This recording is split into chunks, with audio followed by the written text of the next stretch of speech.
guys have been fantastic. We are down to our last comic of the evening. Please put your hands together for the one, the only, Mr. Nick Brandon.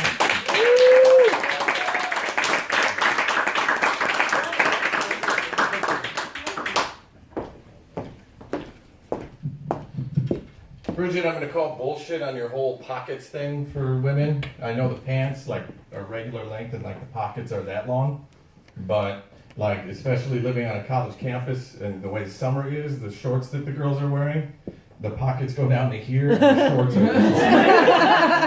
We can't dial it in. We haven't dialed it in. Yeah, that's too much pocket. And Kluge turning 26 in a couple days. Congratulations to you. Yeah, give me a hand. I remember 26. That's when I had hope. It's gone now. I like to test out the audience before I start my set, just to make sure that we're all going to be on the same page and see what you guys can handle. So I just do 3 quick jokes to see where you're at. 1, I think myrrh was the original Bitcoin. 2, I don't think orphans should be allowed to see family doctors. And 3, I think Jesus would be cool with guns in church, just as long as they aren't nail guns. Okay, good. I can do about an 80% set here. Yeah, Eric's going to be getting married soon, too. How about that? Yeah. There's some other married people here, dating people here? Yeah. Yeah, good. I say fuck that, but I used to have a bit where I had like a fake wedding ring that I would bring on stage. It was actually a part from my lawnmower that fell off. But I actually got my lawnmower fixed the other day, so I couldn't even commit to that joke. It's really unfortunate. Yeah, but dating has been tough. I have 3 rules for dating. There are 3 places I won't pick up a woman. 1 is a bar.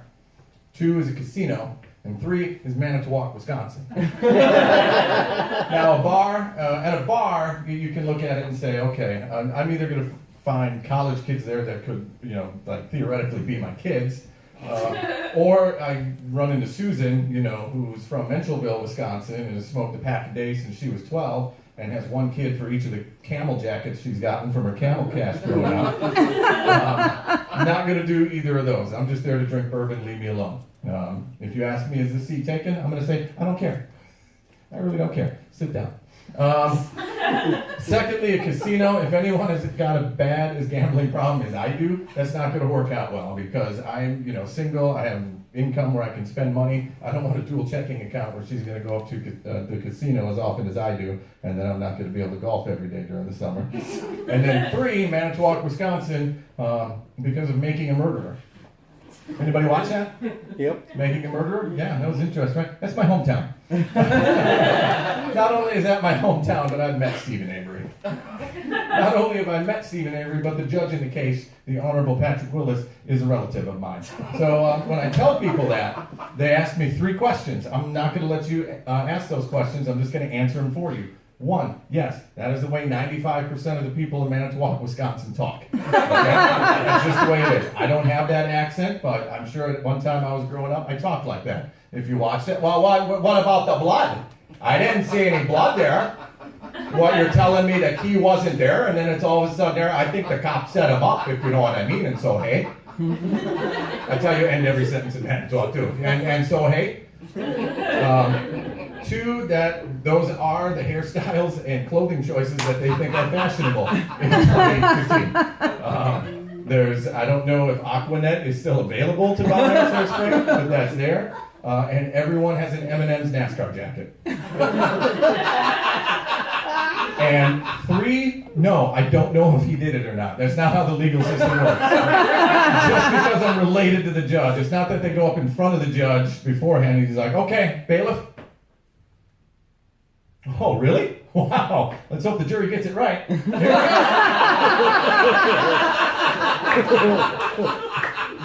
go. Went on a blind date a couple weeks ago, right across the street at the Ruby Owl. Girl suggested, hey, let's go there. Mondays they have trivia. I said, you don't want to play trivia with me. I'm kind of a dork and I get real competitive. She's like, no, it'll be fun. We'll have a good time. So I'm like, okay. And we go. We're having a good time. It's just 2 of us, and there's teams of like 10 people, and they're like college professors and stuff. And we're doing well.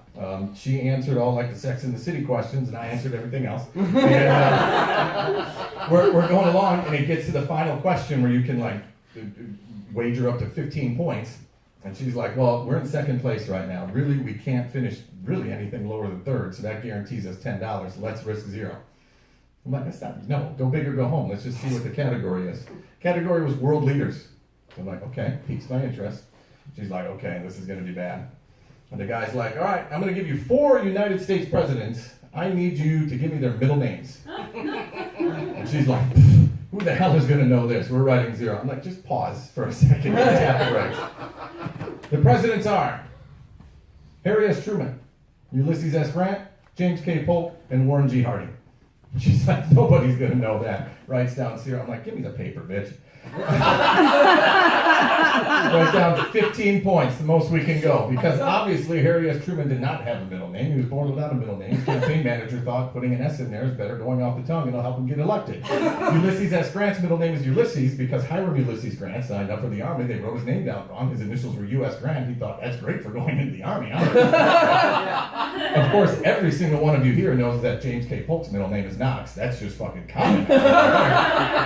And Warren G. Harding's middle name is Galileo. Hand it in. Guy reads it off. He's like, all right, not many people wagered many points here. One group wagered all 15, and only one group got it right. And he reads it off. Of course, I got 100%.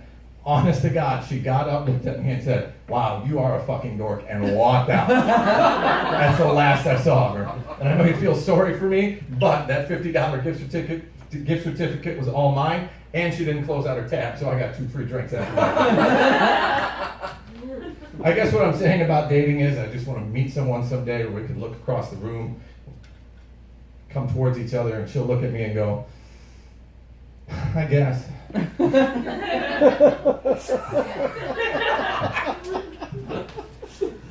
a beer now. I know all of you are wondering, what does this guy do besides being a comedian? And I know the bulk of you are thinking, oh, he's probably a before model. But I'm actually a public high school teacher. No, thank you. Keep the applause down there. We don't need that. By the way, we don't want guns. We need graph paper and colored pencils. Those things get traded like currency in high school. So do that. But we had a very interesting year this year. We had a bomb threat. First of all, 3rd day of school, we did our bomb training. We had evacuation, come back in, do all that stuff. 2 days later, some stupid ass kid put a bomb threat in the bathroom, and we had to evacuate, and half of school was canceled. And we had to make up that half day later in the year on what would have been like a free day. So fuck that kid, and they never caught him. Secondly, we had protesters outside school. They came out, they had placards like, God hates gays, and dressing like a slut equals no rape and things like that. It was just awful stuff, and they were going out there, and this was before first hour. So we went out there, just to try to calm things down before like the administration got there and the police got there. And I was wearing like Castile soap white pants and like a shirt. So I'm a target right away, right? So I go out there, and kids are coming off the school bus, and this guy is like, these whores are gonna go to hell with the way they're dressed. And I'm like, sir, just calm down. He's like, what are you gonna do with those faggoty ass pants of yours? And I'm like, okay, 2 things. One, there are children getting off a school bus right here. We don't need that kind of language at all. Secondly, I have way more faggoty pants than this. Just calm the fuck down, all right? Kids in their cell phones texting all the time. That's another, I hate that. Always walking down the hallway. My dream is to be going and have a kid like not see me, and right at that moment just stick a shoulder in them so they hit the ground hard. But one of the more, what I thought was the greatest thing that could happen to someone of my age. There was a girl texting. She was looking down, wasn't seeing where she was going, and she walked like at a pretty good pace, just boom, put her hip right into like a porcelain drinking fountain. Oh man, the smile on my face went down. I thought that was the greatest thing that could happen. Until there were 2 kids holding hands, a boyfriend and a girlfriend, going to class, and someone was walking behind them and texting. And then they get to the classroom, and the girl sort of whips around. They talk for a little bit, and they're about to kiss, and the guy texting just bops into them. Right as they're about to go, she chipped the front of her tooth. Oh my God. And I'm like, oh my God, are you okay? We get to the nurse's office, they'll get you going right there. No, hold on, you text her, I want to talk to you. All right, no, go there, you'll be okay. You get to class, everything will be good. Are we good? All right. You! Fucking awesome. Oh man, that's so good. Anybody here have pets? Woo! Yeah. Yeah. Yeah. Anybody here consider pets as family? Yeah.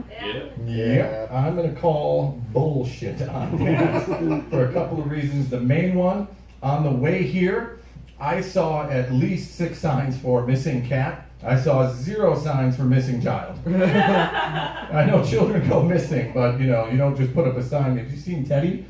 He's my son. I don't care about him, but if you see my Persian, call this number right here, offering a reward. So apparently we're losing pets easier, losing pets is tougher than losing kids. Second thing, food. Pet food is expensive, holy shit. Like, I went to the store the other day, and like chicken breasts were like $1.99 a pound, and like wet cat food that was supposedly made out of chicken, I did the math, was like $2.59 a pound. Why is it more expensive? What are we feeding our fucking cats? Why is it better than the food I'm eating? I mean, I know I'm getting the stuff that's cheaper, but if it's more expensive, it should be better. I'll try some fucking fancy feast. But I'm hopefully gonna foster some like rescue dogs. That's something I really want to do. And it's not because I don't want to, keep a pet and, long term. I just think, at least for my dating aspect, it makes a lot more sense for me to have something for 3 months and then it goes somewhere better. That guy liked it back there. Anybody a fan of borrowing or lending money to people? Here's a problem I have with that. Like, I will either borrow or lend like $1,000 to someone a lot easier than I'll lend $5 to someone. Because $1,000, you can get a receipt, you can get that out right, and you can hold that over their head. $5, who really gives a shit? I borrowed 64 cents from Bridget today to buy a banana shirt that I was wearing earlier, for Christ's sake. And I gave her 65 cents back. She was getting like 2.4% interest. That's pretty fucking good, if you ask me. Grateful. Yeah, you're welcome. But like, I always hate it. I try to carry cash, but sometimes I want to tip the bartender. I don't want to put it on my card, so I just write cash. And I didn't have cash the other day, and I'm go to a friend and like, do you have like a $5 bill? Can I? He's like, yeah, okay, then, no problem. And like, I'll give it back, but don't fucking remind me every single time you see me that, hey, do you have that $5? Hey, do you have that $5? Okay, I understand if you're like a college kid, you don't have that kind of money, but if it's $1, if it's a $5, it'll come back around, pay it forward, that kind of bullshit. But then after, like a week after that, he had asked me already 6 times, and then he saw that I posted, oh, I see you did a comedy thing up in Green Bay last week. I'm like, yeah, it went pretty well. He's like, oh no, but I know they pay $40. I'm like, okay, settle the fuck down here. First of all, my car was in the shop because the bolt on the steering wheel might come loose. Thanks, Lincoln. So I had to get the factory recall, so I carpooled with someone. I gave them $10. On the way back, we stopped at McDonald's. Okay, there's $10 right there, so I'm down to $20. All of a sudden, I get a couple of drinks there. It's $10. I tip the bartender $5. I'm down to $5, okay? You know what? Come and get it if you want. I'm not going to fucking PayPal it to you for any reason because I'll probably get charged a fucking service fee for that. If you want it that bad, come and fucking get it. Just because my comedy career is going somewhere doesn't mean I'm going anywhere, okay? Oh, man. Extra income, though. I don't do this for extra income, I'll tell you that. It's already costing me $4. What I want to do, though, is, and I know this is going to be coming soon for all 50 states, but the legalization of weed, right? Woo! Okay. I mean, I've smoked it twice in my life. And the first time I did it, I just became aware of every single thing that was around me, apparently. I don't really remember it, but I was just sitting there, high as a kite, just looking around the room, just going, okay. Stove, okay. Pizza, okay. Stove, pizza. Where'd the cat go? But the people I'm worried for are like the small weed dealers, because once weed becomes legalized, you now need a fucking permit to sell that kind of stuff. Those people aren't going to bother to go getting permits, right?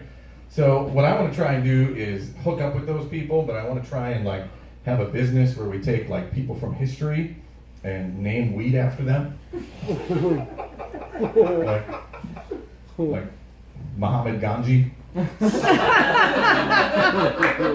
George W. Cush, that kind of stuff like that. I think that would be a great business, to be honest with you.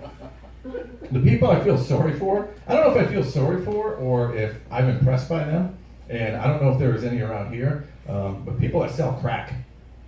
You gotta be a fucking salesman to sell crack, don't you? Weed is like, hey, I got $20, okay, here you go, here's some weed. Crack, you're gonna be like, all right, here's this thing that I got. It's not pure cocaine, we mix it with some shit. Comes in like rock form. Once you get it, you're gonna ruin some of your silverware. You're gonna have to go buy a lighter if you don't smoke already. And then you're just going to become hopefully addicted and you keep coming back for more and more and more as they raise the price. Go on.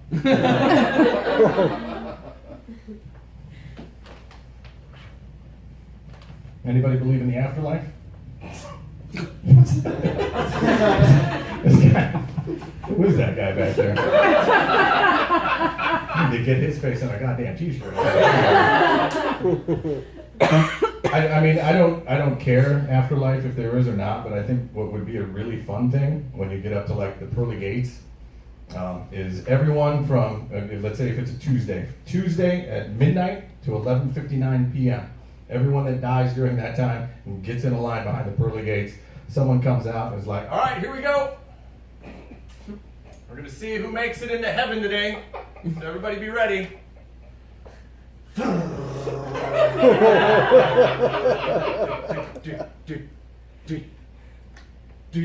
Eastern Orthodox, you guys get to go today. Everyone else, Purgatory and Hell lines are over there. Sorry you wasted your whole life doing that kind of stuff. I don't like getting political when I'm up here. I mean, I'm gonna right now. But during the last presidential election, I had to teach an American government and politics class, which, yeah, that was fun, let me tell you that. So, the night before the election, I had the kids, we're going to do the electoral map. So we did the electoral college map, and they're like, well, how are we going to choose it? I'm like, I'm going to go with who I think the states are really going to go for, and I'm going to put that total down there. And then you guys are going to roll dice. If it's an odd number, we're going to give the state to Trump. If it's an even number, we're going to give the state to Clinton. How does that sound? And they're like, oh, great. So I did research and stuff, okay, this state is always going to be blue, this state's always going to be red, okay, all right. I have Clinton winning, all right? You guys roll the dice. They rolled the dice. They didn't get every state exact, but they had the exact total of the electoral college correct in favor of Trump. To show you that our election process is a literal fucking crapshoot. And then the next day, we went through and they're like, oh, nope, Trump won, okay. And someone was like, raised their hand, I'm like, yeah? It says Clinton got more votes. Yeah, that's true. Well, how does that work? I'm like, all right, I'll explain it this way. Imagine I'm the mayor of a town, right? And I just come out on election day and I'm going to say, all right, we're going to vote today for what we're going to have for lunch tomorrow. Your choices are taco supremes and cold creamed spinach. Vote. Everybody gets one vote. Get in line. We'll come back tomorrow. All 1,000 of you get to vote, and we'll decide what's for lunch tomorrow. Everybody votes. We come back. The next day I come out. All right. The results are in. 520 of you voted for tacos. 480 of you voted for cream cold spinach. So everybody get your bowls. Get in line for your cream cold spinach because some of you live in a house with more people, so you somehow count less than the ones that do that. We're all fucked. Eat. I'm going to wrap up with this. I think we really need to change the way we allow people to drive automobiles in this country. It is, first of all, people that use their stickers for their registration as rainbows all the way around. Fuck those people. That's not the way it works. You just put the new year on top of the other one every other year. I don't need to know how long you've had your fucking car. Secondly, people at roundabouts that either like slow and let everybody go through and stop, or people that are just like, oh, I'm gonna go 30 right through, not even look, 4-lane change. Good luck, everybody else. And people that drive Buicks, because whenever you get behind someone in a Buick, you're gonna go 2 miles an hour slower than you have ever gone in your life. But the rules that I'm going to propose are this. One, we raise the age from 16 to 18 to start driving. I teach these kids, I see work that they hand in, I see the way some of them hold a fucking pencil to write. I'm not trusting you behind an automobile, okay? Secondly, we're gonna start with a point system. Everyone gets 1,000 points when you start out. When you're 18 to 21, you don't get to accumulate any points, you can only lose points. The number of points you have is gonna say, this is the kind of car that you drive. Everyone starts out with 1,000 points. Everyone starts out with a 2008 Toyota Camry. That's the base car that everyone's gonna get. All right? You lose points, you get a shittier and shittier car. All right? After that, anything that happens, all right? You do something bad, we'll have something in the car that can make it like, oh, I turned into the wrong lane right there. -5 points. Sorry. You lose 100 points, you have to get a shittier car after that. All right? You do good things though, and you can accumulate points, and you get a better car. If you're driving like a fucking Lamborghini and I'm driving a 78 Dodge Dart and you hit me and it's your fault, we're gonna exchange cars. That's your fucking okay? That's good. You're on the highway, you see someone who has their blinker on the whole fucking time, -1 point, -1 point, -1 point. And we'll be able to figure all that shit out, okay? If you're on a highway and there's a car, a 70-mile-an-hour speed limit, and the car in the right lane is going 65 miles an hour, and you pull out and you're pulling them and you're trying to pass them at 65.01 miles per hour, that's minus points right there because you're holding the whole shit back. But I think that's the way it needs to be because there are some really stupid, shitty drivers out there. I was driving on the way to Kansas City the other day, and that thing happened where a semi pulls out and a line of cars, at least 25 long, was going right there. And they stayed there, and it started to pass, and right as he got up, he backed up a little bit. Like they were fucking toying with us the entire time. And as we got by, we're going through, and this was a good thing though, because a car that was behind me, as I was about to pull around and go through, it just, without a blinker, -20 points right there, without a blinker, goes in the left lane, shoots to about 85 miles an hour, -27 points right there, and it just flies by me, and I'm like, what a dickhead. But the greatest feeling in the world was 20 miles down the road when you saw an Iowa State trooper pull that guy over. And go, fuck you, asshole, let's trade cars. Right. My name's Nick Brown, ladies and gentlemen.